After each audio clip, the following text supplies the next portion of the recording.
and with a great depth. Whenever he was present in a room, he became a focal point of any discussion. While gaining my immediate respect, I was at first not elated by the discovery of such unique character. Why? Because when I later replayed at home some of our discussions, I got a suspicion that he must be thinking that I'm a total idiot. It was simply because of his overwhelming intellect, which was omnipresent at any time you met him.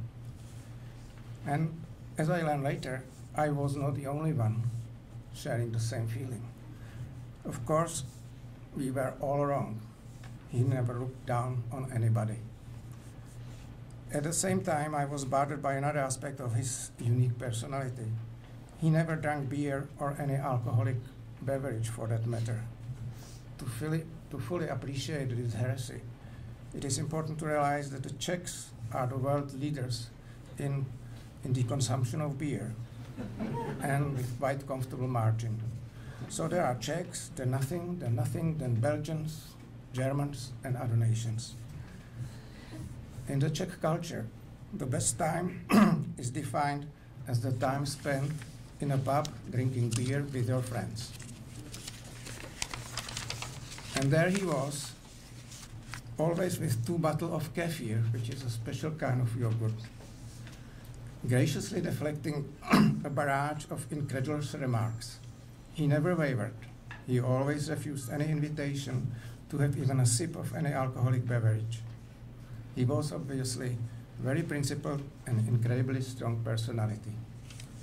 A few years ago, I went through a heart event during my visit to Toronto and got a recommendation there to get in touch with a cardiologist in Pittsburgh as soon as possible.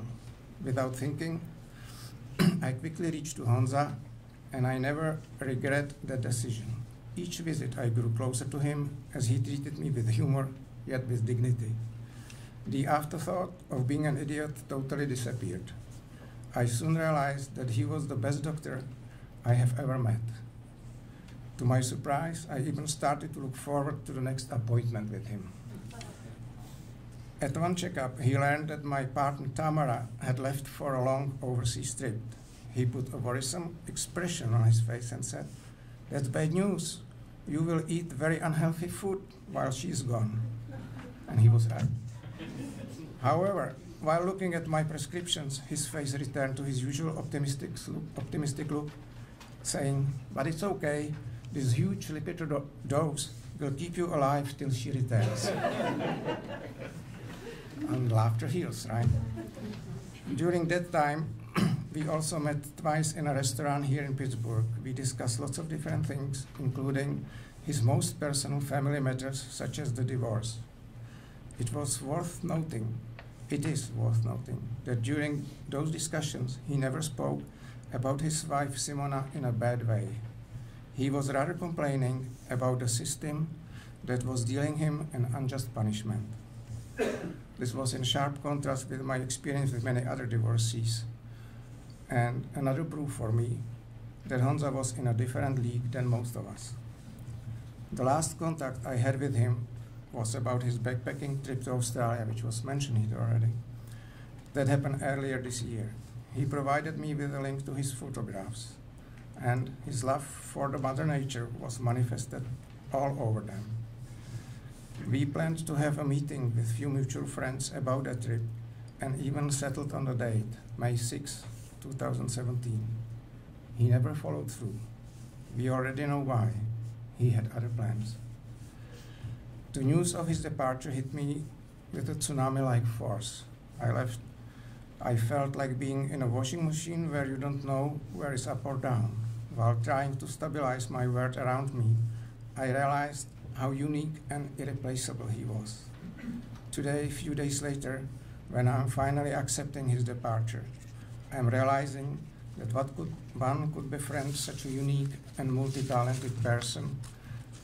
That happens only once in a lifetime, if at all. He left behind shocked family, colleagues, and friends filled with deep sorrow. However, I think it is still too early to judge his decision to leave us. The wound is still open, the pain is still high. My last remark is addressed directly to Honza, regardless whether he can hear me or not. It was a real privilege to share some moment of my life with you. Now I know I liked you more than I have ever realized. Rest in peace, my friend. Another.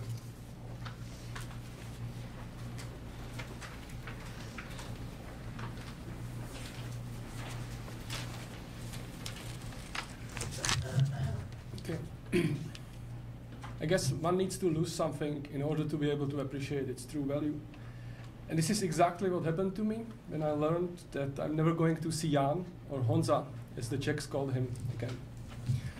I have known Honza almost from the very moment me and my wife moved in Pittsburgh about 4 years ago. He was always an important part of our experience here. He helped us feel we have some real friends in the city where we were total strangers. We were always fond of the time spent with Honza, but we took him for granted. Now I know that his presence was one of the best things in our lives here in Pittsburgh. The great memories are going to stay with us. The memories from just talking to him, taking care of his dog Matt, biking, joint dinners, movie theaters, baroque music concerts, shared movie nights, and many, many more. But there are no such memories waiting for us in the future. That makes us very sad. We got to know Honza through a couple of other friends who were helping him to take care for Matt when Honza was out of the city. Since they were not able to help him in this way anymore, we agreed to take their place. One afternoon, Honza took those two friends, my wife and me, to an Ethiopian restaurant in Shadyside, where we spent a lovely afternoon chatting about anything from history and politics to computers and mathematics. After that, he took us to his home to meet Matt. Then we walked the dog together in the Frick Park. In the evening, Honza took us back to our place and asked us to sit the dog the next weekend. What was remarkable about this encounter is that we immediately felt comfortable around Honza. There was no awkwardness, which often accompanies first encounters with the people we have not met before, let alone the people that are of the same age as our parents. On that afternoon, we simply became friends. Taking care for Matt, altogether we spent at least a couple of months living at Honza's home. His home was unlike any other homes I have seen before. Very few furniture, no valuables at all. The walls were filled with beautiful handmade objects created by Honza's loved ones. He had an impressive book library, probably the most extensive personal library I've seen.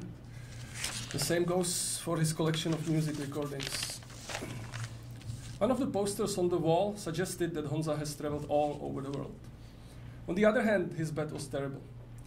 I have never slept in a bed that would be more uncomfortable. Even the floor turned out to be better. At first, I did not like staying at that house. Soon, however, I realized that what was in front of me was home of a rare individual. Someone who understood what was important in life and what was not. Honza was always very generous. I do not recall a single instance where we would go for a dinner and he would not insist on paying. Even if you invited Honza to your home for a dinner, he brought so much food that you could live a whole weekend out of it. At his home, you could not avoid multitudes of thank you notes from organizations such as Doctors Without Borders or American Civil Liberties Union. These two organizations had his constant support. At one point, Honza was hosting a couple of travelers from the Czech Republic, the son of his close friend, with his girlfriend, for 3 months. You could expect that he would not allow them to contribute to his household expenses. Maybe you would not expect that they needed to sneak behind his back to do shopping. If they went with him, Honza would always pay, not allowing otherwise. He also arranged for me and my wife to accompany them on the road trip around the United States. We became very close friends. We have kept in touch ever since, and we are going to meet in June when we are in the Czech Republic. Once we had an emergency. Our good friends that were traveling to Pittsburgh found themselves without a place to stay for a couple of days before leaving the US. Unfortunately, this happened just about a week after our son was born. Of course, they could have stayed with us, but the discomfort would have been considerable. Luckily, we did not need to think twice to know that Honza would not only help, but he would be very happy to do it. He even insisted that he was going to pick them up at our place. From what I understand, they spent a great couple of days together and even became friends. When one of them learned about Honza's passing, he came back to me with the following: "I'm devastated. Honza, being who he was, should have been granted all the happiness in the world. The only thing we can hope for is that there is another place which is more fair than this. And I cannot agree more. I spent about 2 hours talking to Honza about the day before he passed away. He appeared to me the same as always. Wearing a light smile, he would discuss all range of topics from the elections in France to his recent trip to Australia. Actually, we spent about an hour going through his photos from Australia, where he was with his daughter and a couple of really close friends. He would briefly comment on each photo. There was no doubt that he cherished the memory of that time. When he was leaving, he put on his backpack, reached for his laptop case. He failed to grab it, and the case fell down. Because he had the heavy backpack on him, I handed him the case myself. We shook hands, and he left. I peeked from his door window, and I saw him sitting in his dark blue Toyota Prius, starting the engine. Little have I known that this was the last time I saw him. When I got back to his computer room, I noticed the tea he made for himself was untouched. Honza will be missed by many and never forgotten. I will always remember a smiling, cheerful guy, interested in all sorts of discussions. Exceptionally intelligent and bright, generous, always happy to help.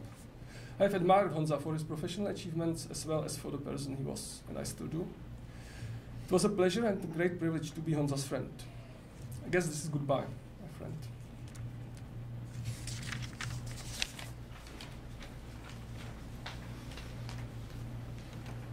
Ladies and gentlemen, that concludes the services here for Dr. Nemec. You are free to return to your cars. Thank you.